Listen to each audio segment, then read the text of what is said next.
Welcome to Communication Skills, Department of Language and Communication. And this time around, we are going to look at the structure of an assignment. That's what we are going to be considering this time around. So we are going to look at the structure of a Universe assignment. So now, the structure of a Universe assignment is as follows. It must have the cover page. Now, what should the cover page contain?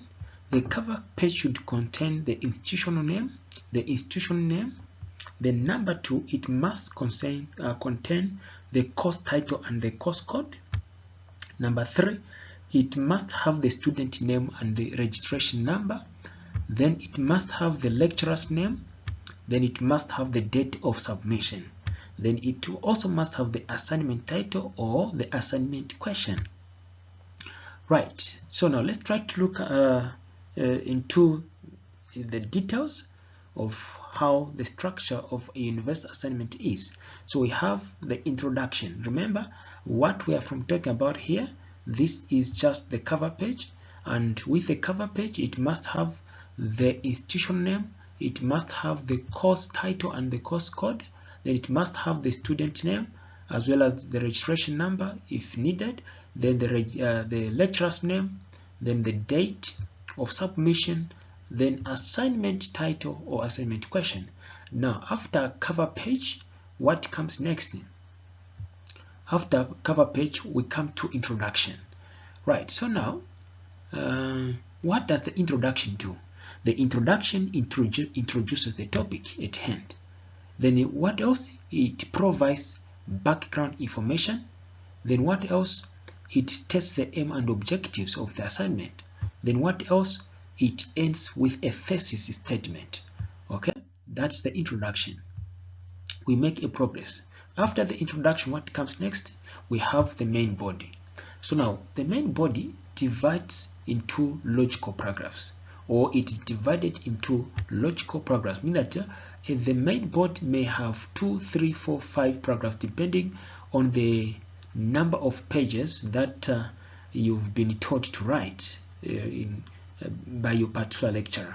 So now, talking about the body, it is divided into logical paragraphs, and then each and every paragraph must contain the topic sentence. It must have the explanation, the evidence. Evidence here we mean the citations, where you need to identify or recognize the source where you have gotten the information from.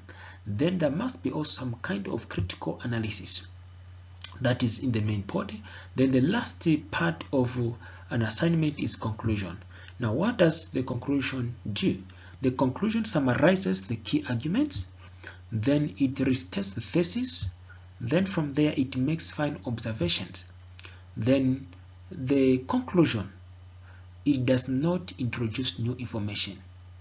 This is one other important point that you need to know, that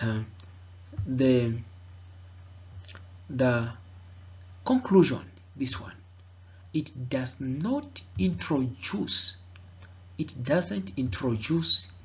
any new point. So in the introduction, you are not supposed to bring out any point that will sound to be new as compared to whatever you have discussed in the main body. So here you are just making a summary of key arguments, then you restate the thesis, then you make the final observation. That's what is done in conclusion. Then after the conclusion, what comes next? The references. Okay, so now under the references, you need to list all sources that have been cited. Okay, then you arrange them in alphabetical order, arrange them alphabetically.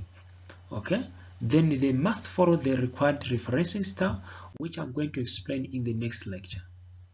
Okay, so this is just an example of a reference.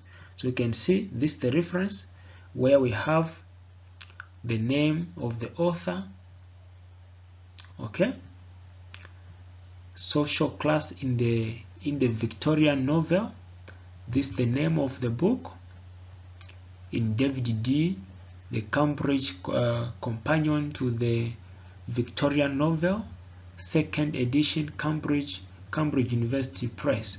So it also shows the place where it was published, and specifically where it was published. Then we'll also have this one. It starts with the name of the author, just like that. Then we also have this one. It's also a reference. We also have this one is a reference. So these references are very important because they are actually trying to show us where the author of this particular assignment got the information from. So it's very important as and when you are using the information that was gotten from particular sources, you need to recognize the sources. That is what we call as citing, or making a reference to a particular book or author or source. So the moment you make use of any information that's not yours, but you want to regard it or maybe make it as if it's yours, then that is academic theft, that is plagiarism.